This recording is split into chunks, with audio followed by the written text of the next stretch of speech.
Hi friends, welcome to Deepika reviews. Kalavari Kodalu Kanaka Mahalakshmi upcoming ఎపిసోడ్లో ఏం జరగబోతుందో తెలుసుకోవాలనుకుంటున్నారా? అయితే ఛానల్ను సబ్స్క్రైబ్ చేసుకుని సపోర్ట్ చేయడం మర్చిపోకండి.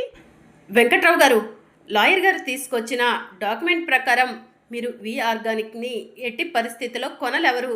వి ఆర్గానిక్స్ని కొనాలంటే చైర్మన్గా అంబికా మేడం ఎలా అయితే సంతకం పెట్టారో 51% వాటా ఉన్న విహారీ గారు కూడా ఆ డాక్యుమెంట్ మీద సంతకం పెట్టాలి. అప్పుడే మీరు వి ఆర్గానిక్స్కి సంబంధించిన మెటీరియల్ని సొంతం చేసుకోగలరు అని చెప్పి పోలీసు వాళ్ళు వెంకట్రావుకి చెప్పడంతో ఈ విషయం గురించి అంబిక మేడంతోనే తేల్చుకుంటాము అని వెంకట్రావు అక్కడి నుంచి వెళ్ళిపోతాడు.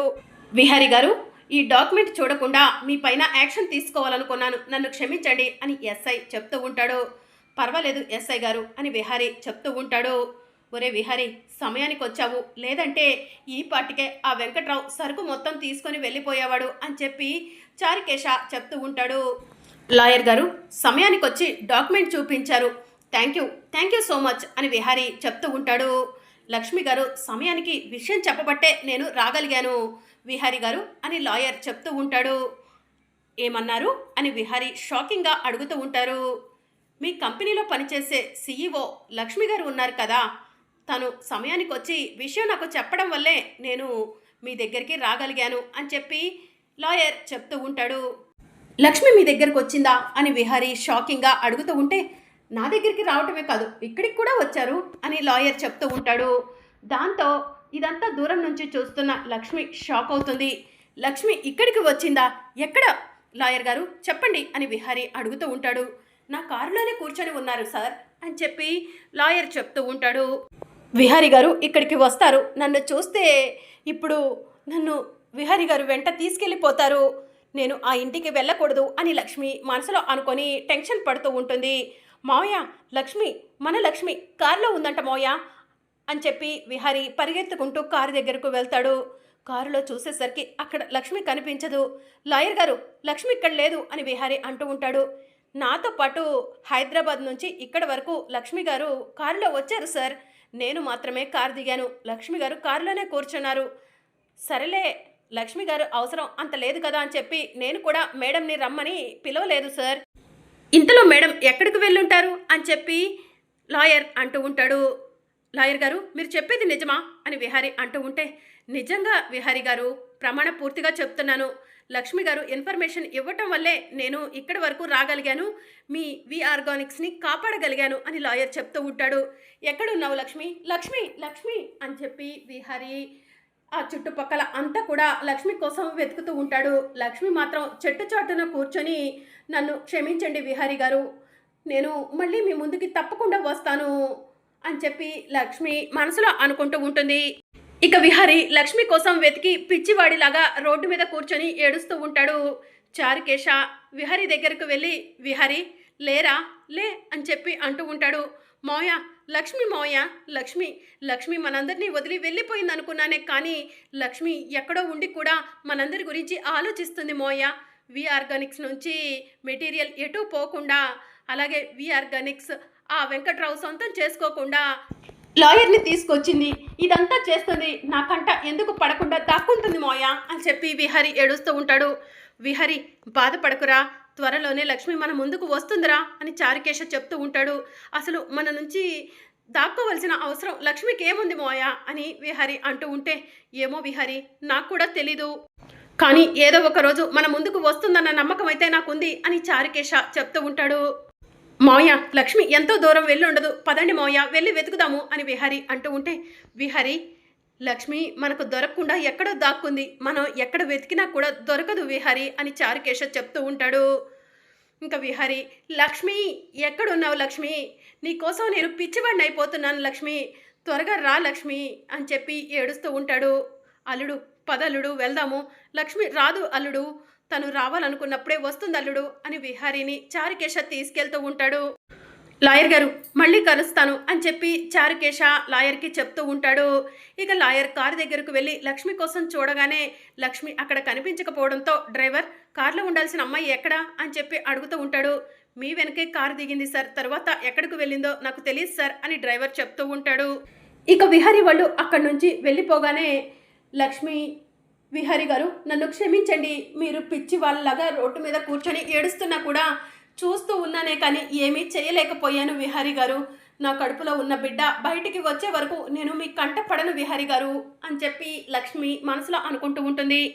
ఇక మరోవైపు అంబిక కార్ డ్రైవ్ చేస్తూ వెళ్తూ ఉంటుంది. వెంకట్రావు అంబికకు ఫోన్ చేస్తాడు. వెంకట్రావు గారు సరుకు హ్యాండ్ ఓవర్ చేసుకున్నారా అని చెప్పి అంబిక అడుగుతూ ఉంటుంది. అంబిక గారు మీరు ఇంత మోసం చేస్తారనుకోలేదు అని వెంకట్రావు అంటూ ఉంటాడు. మోసం చేయటం ఏంటండి, డాక్యుమెంట్ మీద సంతకం పెట్టేశాను, మిమ్మల్ని సరుకు హ్యాండ్ ఓవర్ కూడా చేసుకోమని చెప్పాను కదా అని చెప్పి అంబిక చెప్తూ ఉంటుంది. మీ సంతకం చెల్లదు అంట అంబిక గారు అని చెప్పి వెంకట్రావు అంటూ ఉంటాడు. నా సంతకం చెల్లదా? ఎందుకు చెల్లదు? నేను విహారీ గ్రూప్ ఆఫ్ కన్స్ట్రక్షన్కి చైర్మన్ని అని అంబిక చెప్తూ ఉంటుంది. మీరు చైర్మన్ అయి ఉండొచ్చు, కానీ 50% వాటా విహారీ గారికి ఉందంట. విహారీ గారు కూడా సంతకం పెడితేనే ఏ ఆస్తినైనా అమ్మాలన్నా కొనాలన్నా వీలవుతుందంట. లాయర్ గారు డాక్యుమెంట్ తీసుకొచ్చి మరీ ప్రూవ్ చేశారు. ఇప్పుడు మమ్మల్ని ఏం చేయమంటారు అంబిక గారు? మా డబ్బు మాకు తిరిగి ఇచ్చేస్తారా, లేకపోతే విహారీ గారితో వి ఆర్గానిక్స్ బాండ్ మీద సంతకం పెట్టిస్తారా అని చెప్పి వెంకట్రావు అడుగుతూ ఉంటాడు. వెంకట్రావు గారు టెన్షన్ పడకండి, ఇచ్చిన డబ్బుని తిరిగి ఎలా ఇవ్వగలను?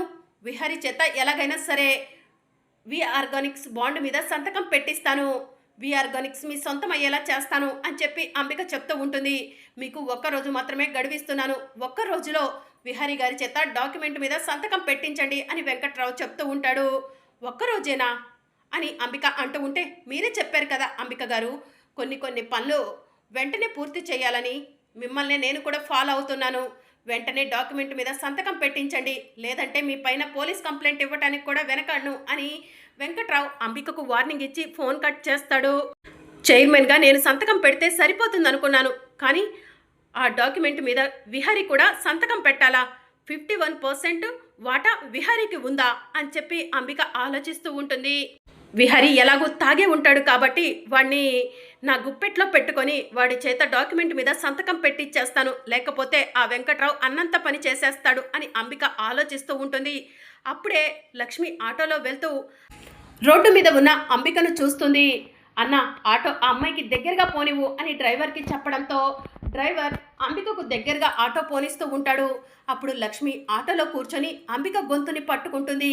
ఇక డ్రైవర్ ఆటో నడుపుతూనే ఉంటాడు. అంబికను గొంతు పట్టుకొని ఈడ్చుకుంటూ ఆటోలో లక్ష్మి వెళ్తూ ఉంటుంది.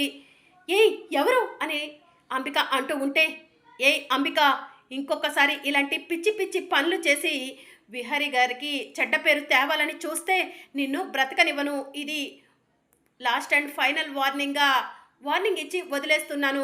ఇంకొకసారి ఇలాంటి పిచ్చి పనులు చేసి విహారీ గ్రూప్ ఆఫ్ కన్స్ట్రక్షన్ కానీ విహారీ గారికి కానీ చెడ్డ పేరు తీసుకురావాలని చూసావే అనుకో, నీ గుట్టు బయట పెడతాను, నీ గురించి అందరికీ నిజం తెలిసేలా చేస్తాను అని చెప్పి లక్ష్మి అంబికకు వార్నింగ్ ఇస్తుంది. వసే లక్ష్మి అని అంబిక లక్ష్మి గొంతును గుర్తుపట్టి అంటూ ఉంటుంది. అవును, లక్ష్మినే మాట్లాడుతున్నాను. నేను లేను కదా, నీ ఆటలు సాగుతాయి అనుకుంటున్నావేమో. నేను ఎక్కడ ఉన్నా కూడా విహారీ గారిపై ఒక కన్ను వేసే ఉంచుతాను.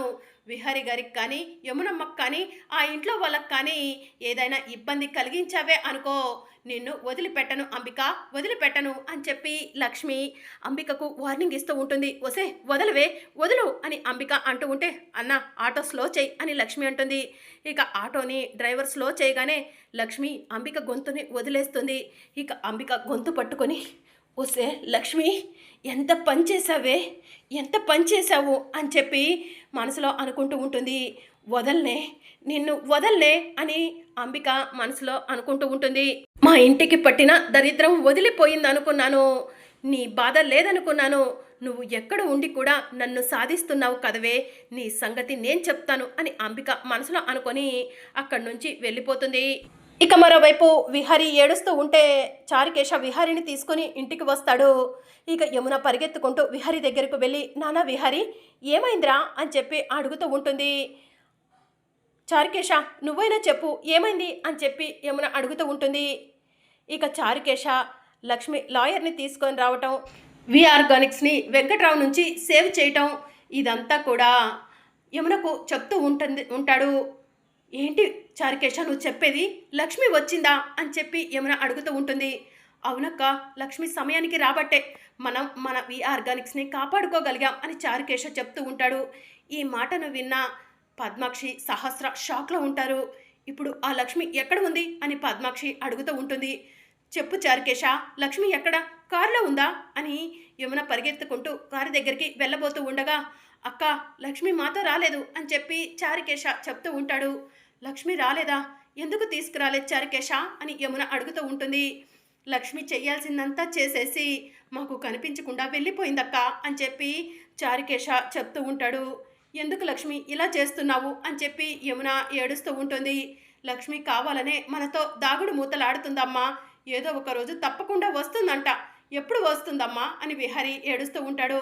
నాన్న విహారి, లక్ష్మి ఎక్కువ రోజులు దూరంగా ఉండలేవదు నాన్న, తప్పకుండా వస్తుంది, నాకు కూడా ఆ నమ్మకం ఉంది, రా నాన్న వెళ్దాం అని చెప్పి యమున విహారిని తీసుకొని లోపలికి వెళ్తూ ఉంటే అప్పుడే అంబిక వచ్చి విహారి ఒక్క నిమిషం అని చెప్పి పిలుస్తూ ఉంటుంది. ఏంటత్తయ్య అని విహారి అడుగుతూ ఉంటాడు. విహారి, ఈ డాక్యుమెంట్ మీద సంతకం పెట్టు అని చెప్పి అంబిక అడుగుతూ ఉంటుంది. వి ఆర్గానిక్స్ని మళ్ళీ ఎవరికి అమ్మాలనుకుంటున్నాం అని చెప్పి విహారి అడుగుతూ ఉంటాడు. వీడేంటి తాగిన మైకంలో సైలెంట్గా సంతకం పెడతాడనుకుంటే ఇలా చేస్తున్నాడు అని అంబిక కంగారు పడుతూ ఉంటుంది. చెప్పండి అత్తయ్య, వి ఆర్గానిక్స్ని మళ్ళీ ఎవరికి అమ్మాలనుకుంటున్నారు అని చెప్పి విహారి అడుగుతూ ఉంటాడు. అదేంటి విహారి, నేను నిన్న చెప్పాను కదా వి ఆర్గానిక్స్ ఎక్స్పెండ్ చేస్తున్నానని అని అంబిక అంటూ ఉంటుంది. ఎక్స్పెండ్ చేయటం వేరు, అమ్మటం వేరత్తయ్య. మీరు బాధ్యతగా చైర్మన్ పదవిలో ఉండి మన కంపెనీని, ఆస్తులను జాగ్రత్తగా చూసుకుంటారని బాధ్యతను మీపై పెడితే మీరు మాత్రం ఇలా చేయటం నాకు అసలు నచ్చలేదు అత్తయ్య. నేను చైర్మన్ పదవిని ఆ రోజు వదులుకున్నాను, ఈరోజు నా చైర్మన్ పదవి నాకు కావాలి, మీరు చైర్మన్ పదవికి రాజీనామా చేయండి అత్తయ్య అని విహారి అంటూ ఉంటాడు. విహారి, ఏంట్రా అలా మాట్లాడుతున్నావు అని అంబిక అడుగుతూ ఉంటుంది. నేను బాగానే మాట్లాడుతున్నాను, నా చైర్మన్ పదవి నాకు కావాలి, నేను నా బిజినెస్ని హ్యాండిల్ చేయగలను అని చెప్పి విహారి అంటూ ఉంటాడు. అంబిక, విహారి చెప్తుంది అర్థమవుతుంది కదా, విహారి బిజినెస్ని హ్యాండిల్ చేస్తాడంట, నువ్వు డాక్యుమెంట్ మీద సంతకం పెట్టు, ఇదిగో అని చెప్పి చారుకేశ డాక్యుమెంట్ని చూపిస్తూ ఉంటాడు. ఇప్పుడు డాక్యుమెంట్ మీద సంతకం పెట్టకపోతే ఈ ఆస్తి కావాలని సొంతం చేసుకోవడం కోసం ఇదంతా నేనే చేశానని అందరికీ అర్థమైపోతుంది.